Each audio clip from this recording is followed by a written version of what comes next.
La raison pour laquelle je fais cet épisode aujourd'hui, c'est parce que j'aimerais bien démystifier une fois pour toutes ces croyances autour des objets anti-ondes électromagnétiques qui pullulent de plus en plus sur des sites bien-être de vente en ligne. Et vous avez sans doute remarqué comme moi que ces sites sont de plus en plus nombreux. Normal, le bio est à la mode et plus que jamais d'actualité, et certains ont même compris que c'était le bon moment pour surfer sur la vague de l'électrosensibilité dont on parle de plus en plus en France et en particulier depuis l'apparition du compteur Linky. Et parmi les produits qu'on trouve sur ces sites, il y a des dispositifs anti-ondes, tous aussi singuliers et inoffensifs les uns que les autres, certains avec un petit peu d'électronique, d'autres pas du tout, mais par contre ils ont tous un point commun, ils coûtent cher. Et c'est important d'être cher si on veut être crédible aux yeux des acheteurs potentiels. Alors en fait je pense que les gens qui fabriquent ces objets se disent que c'est important qu'ils soient vendus à un prix élevé parce que comme ça l'acheteur sera convaincu que en ayant mis le prix, l'efficacité ne sera pas à remettre en question et que l'objet sera forcément le résultat d'un travail de recherche et développement avancé. Ça fait partie du mécanisme psychologique qui décrit l'effet placebo. Et dans la même thématique, ma précédente vidéo bonus dans laquelle je teste une puce anti-ondes électromagnétiques en est un exemple flagrant. Alors je la mets juste en suggestion là. Je ne vais pas spoiler pour ceux d'entre vous qui n'ont pas encore vu, mais en tout cas suivez-la jusqu'au bout parce que la fin est assez inattendue. Alors je vais faire en sorte que cet épisode soit assimilable par tous, en vous donnant des explications simples et en faisant une démonstration objective, afin que vous compreniez bien pourquoi il n'y a qu'une seule sorte de dispositif qui soit réellement efficace contre les ondes électromagnétiques. Et je vais même le fabriquer pour cet épisode. Sauf que cette fois, ça n'est pas vraiment d'électronique dont il va s'agir, mais plutôt de physique appliquée. Mais je vais aussi utiliser mes instruments de mesure pour que tout le monde ait une lisibilité de l'efficacité du dispositif. Mais avant ça, j'avais dans l'idée de tester un de ces dispositifs anti-ondes électromagnétiques qui se vendent sur ces sites. Mais comme il n'était pas vraiment question que je dépense beaucoup d'argent pour en faire l'acquisition, j'ai plutôt cherché à contacter le responsable d'un de ces sites en lui demandant s'il accepterait de me fournir le produit que j'avais sélectionné. Alors le site en question c'est greenwiz.com qui est français et qui m'a l'air assez bien chargé en produits tendance orientés bien-être.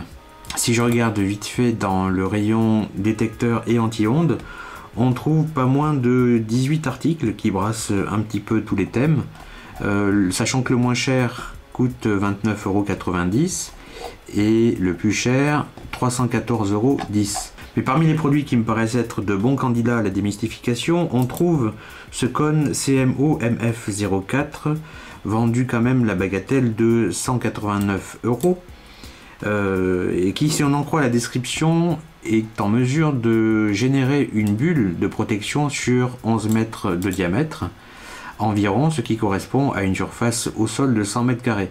Et tout en bas de la description du produit, nous avons les plus, et il est mentionné que l'efficacité est prouvée, et qu'il y a 10 ans d'expérimentation biologique et clinique.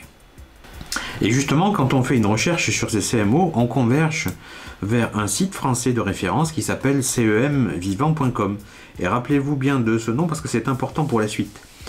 Et sur ce site, on arrive littéralement dans une autre dimension. Franchement, pas la quatrième, moi je dirais plutôt la cinquième, sincèrement. Pour les plus curieux d'entre vous, je vous laisserai naviguer à votre guise sur ce site parce qu'il y aurait quand même beaucoup à dire. Là, on va juste jeter un œil rapide sur la section des CMO et aussi un petit peu sur leur boutique. Donc si on va sur le menu tout sur les CMO, on a cette ligne ici, CMO, comment ça marche. Alors, on a une petite explication sommaire. L'émission de compensation du CMO est conçue pour maintenir au niveau cellulaire les liaisons ions-protéines perturbées par le champ polluant et ainsi protéger le fonctionnement électromagnétique naturel des cellules jusqu'aux organes comme le cerveau ou l'œil. Ici, il y a une information intéressante, c'est qu'il y a les études de validation biologique qui sont sur ce site-là. Donc si on va sur ce site, on se retrouve sur un site qui ressemble quand même beaucoup à CEM Vivant. Donc la question que je me suis posée en voyant ce site, c'est est-ce que ces études-là sont faites par les mêmes personnes? Sur ce paragraphe-là, on a principe des CMO, donc je vous avouerai que je ne suis pas vraiment parvenu à comprendre ce qui était expliqué ici, et j'en suis désolé. Pas plus d'ailleurs que sur le reste de la page. Alors ici je note une phrase qui est intéressante. Le rayonnement des CMO ainsi mesuré est d'intensité équivalente à celle des rayonnements des organes du corps, en particulier le cerveau, environ 150 femtotesla. C'est particulièrement faible et très difficile à mesurer. Je ne sais pas avec quel instrument ils sont arrivés à obtenir ce résultat-là. Et donc si on va faire un petit tour à la boutique, par curiosité, on s'aperçoit qu'il y a quand même beaucoup de produits qui sont vendus par CEM Vivant. Et on retrouve bien entendu les cônes. Il y en a 5 différents. C'est juste la couleur qui change, hein, a priori. Par contre, celui-ci coûte 349 € parce que il couvre une surface de 200 m² au lieu des 100 m² qui sont proposés pour les 4 autres. Bref, revenons à Greenwiz puisque c'est initialement eux que j'avais contacté. Leur réponse a été très rapide à me revenir et je ne m'attendais pas du tout à ce qu'ils allaient me dire. En gros, ils me disent qu'ils ont contacté le fournisseur de ce CMO MF04 en lui expliquant que Stéphane Marty de la chaîne Deus Ex Silicium serait intéressé pour en avoir un exemplaire afin de le tester dans son labo. Et visiblement, le fournisseur avait déjà entendu parler de moi et surtout de ma précédente vidéo dans laquelle je teste la puce anti-ondes eChip. Et ben, devinez de quel fournisseur il s'agit. Et ben oui, c'est bien cemvivant.com. Et ben en fait, dans la réponse que ce fournisseur renvoie à Greenwiz, il leur explique qu'il n'est pas très chaud parce que l'efficacité de ce produit ne peut pas vraiment être mesurée avec des sondes et un analyseur de spectre tel que je le fais dans la précédente vidéo. Et la seule chose qui fonctionne, c'est un test biologique. C'est dommage parce que en fait, le problème c'est que je suis pas du tout biologiste, donc ça sera quand même beaucoup plus compliqué. Mais le mieux c'est encore que je vous montre l'intégralité de sa réponse puisque Greenwiz me l'a transféré. Alors j'ai juste fait ressortir le texte hein, et pas les adresses email bien entendu parce que je pense qu'elles sont pas publiques. Ceux qui souhaitent la lire en entier, je vous laisserai faire un arrêt sur image. Là je vais juste faire ressortir les quelques points qui me paraissent intéressants de noter. Sa réponse s'adresse à la personne du service achat qui est son contact chez Greenwiz.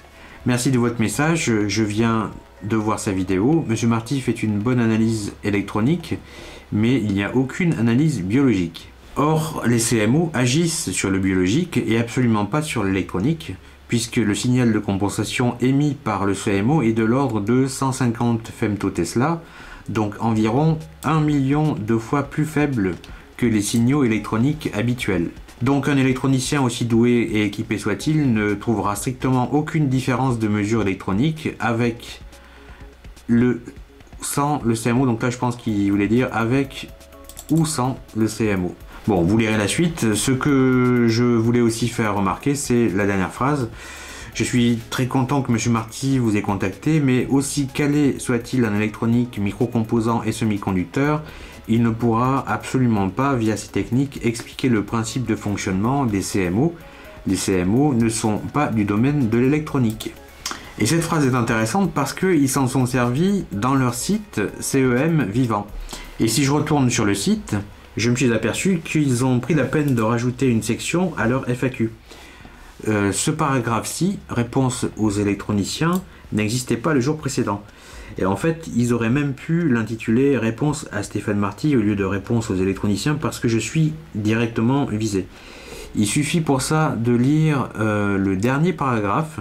Aussi calé soit-il en électronique, en microcomposants et semi-conducteurs, un électronicien ne pourra absolument pas, via ces techniques, expliquer le principe de fonctionnement des CMO. C'est exactement ce qu'il a écrit dans la réponse à Greenwiz. Donc si je mesure ce que nous dit ce monsieur, cet oscillateur magnétique de compensation n'est pas là pour annuler ou dévier les ondes électromagnétiques environnantes. Donc ça sert à rien de faire des mesures avec un analyseur de spectre parce que les ondes seront toujours présentes.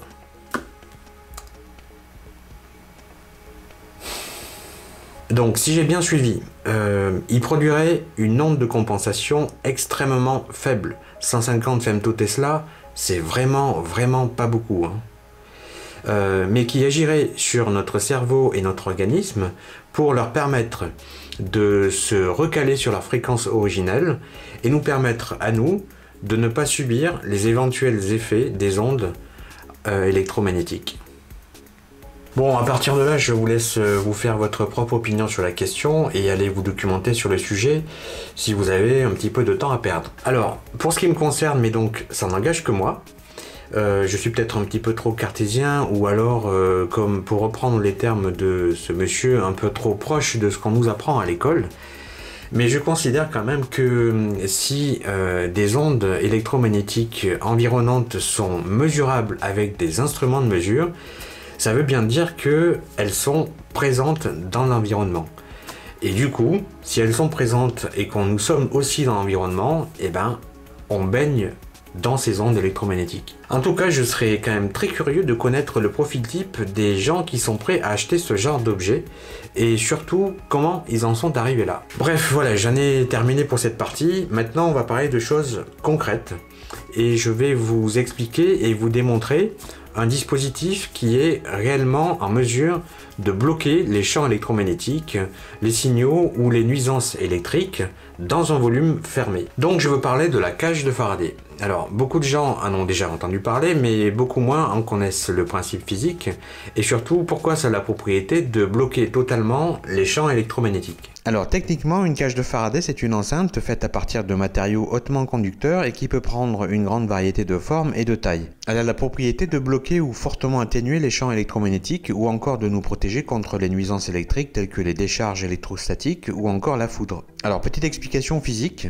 quand un champ électrique est appliqué à l'extérieur de la cage, les électrons dans le matériau conducteur se déplacent de telle façon à ce que l'un des côtés de la cage devient chargé négativement, tandis que le côté opposé est lui chargé positivement. Cette polarisation électrique induite annule presque entièrement le champ électrique externe à l'intérieur même du conducteur et par extension dans les parties non conductives de la cage, protégeant du même coup son intérieur des ondes électromagnétiques. On trouve ce principe dans beaucoup d'applications, une voiture, un avion, un four à micro-ondes, un scanner IRM et même un câble coaxial.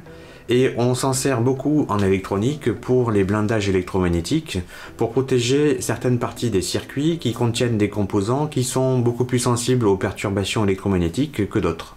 Au niveau de la constitution de ce genre d'enceinte métallique, on utilise souvent un grillage ajouré, et pour connaître l'efficacité de ce maillage pour une onde donnée, il faut que l'écartement des mailles soit impérativement inférieur au dixième de sa longueur d'onde. Alors, je m'explique, une longueur d'onde se calcule selon la formule suivante. Lambda, qui représente la longueur d'onde en mètres, est égal à la vitesse de la lumière en mètres par seconde divisé par la fréquence en hertz. Donc j'ai fait un petit tableau pour des fréquences allant de 100 MHz à 3,2 GHz et on voit par exemple que pour 500 MHz, la longueur d'onde est de 60 cm et le maillage qui a un facteur 1/10 devra être de 6 cm. Pour 2 GHz, la longueur d'onde n'est plus que de 15 cm et un maillage de 1,5 cm et ainsi de suite. Bon, après pour obtenir l'efficacité réelle du phénomène de réflexion des ondes, les calculs deviennent plus compliqués parce qu'ils prennent en compte beaucoup plus de facteurs physiques du matériau comme la conductivité, absorption, épaisseur, perméabilité, etc. Mais on a déjà une bonne base. Il y a un petit peu plus d'1 an, j'avais acheté cette tôle en acier avec un aspect de surface en métal déployé, vous voyez, c'est ce qui forme ce maillage. Mais au final, je m'en suis pas servi, elle est encore dans son emballage plastique. Donc je vais pouvoir l'utiliser maintenant pour fabriquer une petite cage de Faraday et vous démontrer ses propriétés physiques. Donc dans un premier temps, je vais bien entendu la découper pour obtenir chacune des faces de la cage. Ensuite, je les assemblerai entre elles et au final, je relierai sa base à la terre. Cette tôle mesure 1 mètre de long sur 60 cm de large. Si j'applique la découpe suivante, je vais pouvoir assembler un parallélépipède de 25 cm sur 30, qui restera ouvert au niveau de sa base afin que je puisse faire quelques manips à l'intérieur. La 6e face sur laquelle je pourrai poser et retirer le parallélépipède ouvert servira donc de base et sera éventuellement relié à la terre afin de maintenir fixe le potentiel électrique de la cage. Alors je précise cependant que pour un usage qui est juste limité à la protection contre les perturbations électromagnétiques, et c'est quand même un petit peu le sujet de l'épisode, il n'est pas vraiment nécessaire de relier la cage à la terre parce que finalement on cherche surtout à obtenir un blindage électromagnétique. Et rappelez-vous aussi que plus la fréquence de l'onde est élevée et plus la longueur d'onde est courte, et donc plus le maillage devra être serré. Alors je ne vais pas systématiquement commenter toutes les images que vous allez voir dans cette séquence parce que je pense qu'elles sont suffisamment explicites. Considérez-les comme un rapide résumé des différentes étapes par lesquelles je suis passé pour construire cette mini cage de Faraday.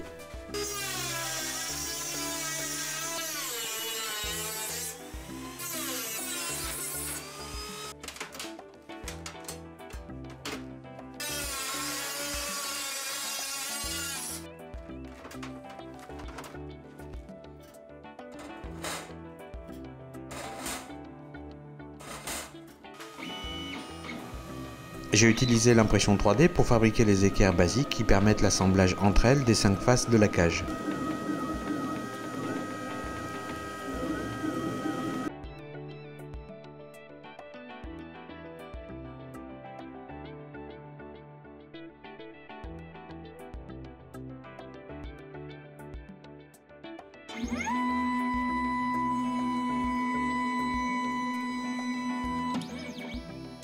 Il y en a 16 en tout, mais je pense pas que j'aurai besoin de toutes les utiliser.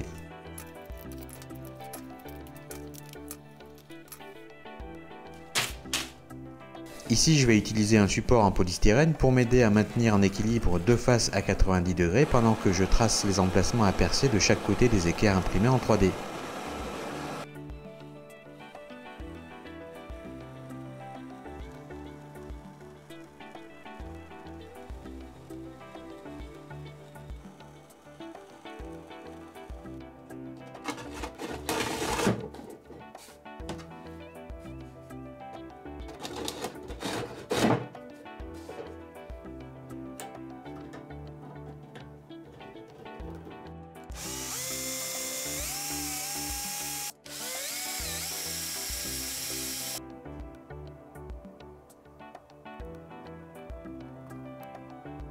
Et en fait, une fois que les 3 premières faces sont assemblées, elles serviront de support aux 2 autres, j'aurai plus à me servir du polystyrène. Et voilà ce que donne ma mini cage de Faraday une fois terminée. C'est bien sûr très artisanal, mais elle devrait pouvoir faire ses preuves. Voici un petit test de continuité pour vous démontrer qu'elle est parfaitement connectée en tout point. Je teste les faces les unes par rapport aux autres.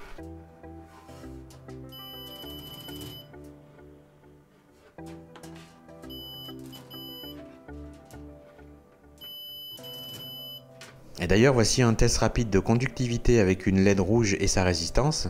J'injecte plus 5 volts au niveau de la base et peu importe l'endroit où je place la note de la LED, elle s'allumera parce que le courant circule instantanément.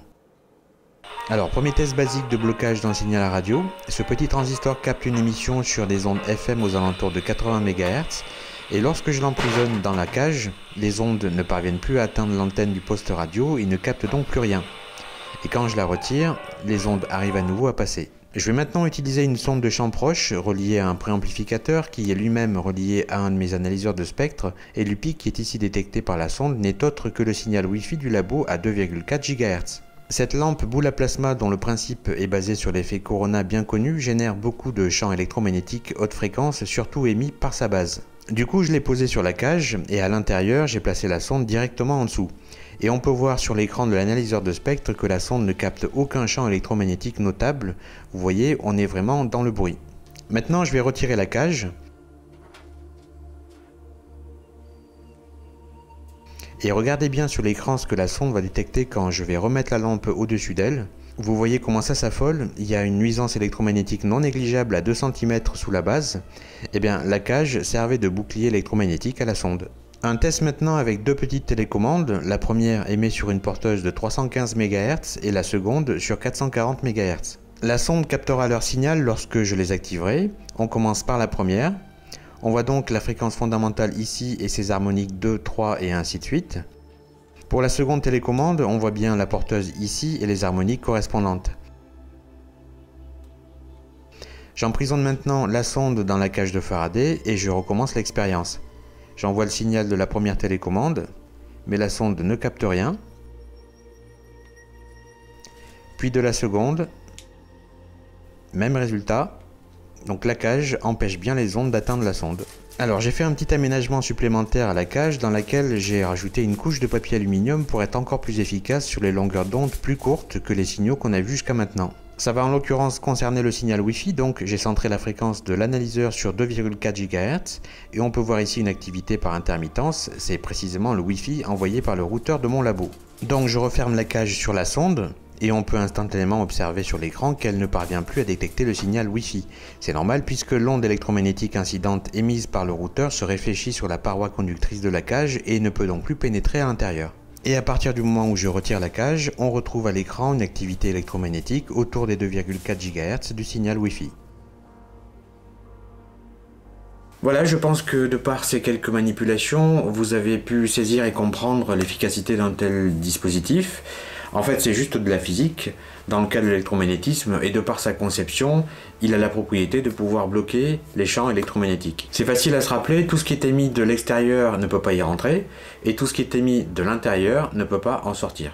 Et c'est bien entendu la taille des mailles du grillage qui détermine les fréquences à bloquer. Donc si vous tombez sur un objet quel qu'il soit, dont le fabricant prétend que rien qu'en le mettant dans votre salon, il a la faculté de vous protéger des ondes électromagnétiques, alors qu'il n'est en rien basé sur le principe de la cage de Faraday, passez votre chemin, c'est du pipeau intersidéral. Pour vous protéger efficacement des champs électromagnétiques, vous devez vous-même vous retrouver dans une vraie cage de Faraday, quelle qu'en soit la forme, à partir du moment où elle respecte le principe du blindage électromagnétique. C'est simple, démontré et exploité dans des milliers d'applications depuis que M. Faraday l'a découvert en 1831. Donc, ne gaspillez pas votre argent dans l'achat d'objets qui tiennent dans la main et qui ont soi-disant le pouvoir de vous protéger des ondes. L'électromagnétisme, c'est quand même un domaine qui est maîtrisé depuis plus d'un siècle et de tels objets n'existent tout simplement pas, sauf peut-être dans l'imaginaire de gens cupides et peu scrupuleux qui n'ont rien trouvé de mieux pour vous convaincre du contraire. Voilà, n'hésitez pas à partager cet épisode qui pourrait éventuellement permettre à pas mal de gens de ne pas tomber dans le panneau. Moi j'en ai terminé sur le sujet, donc je vous dis à la prochaine.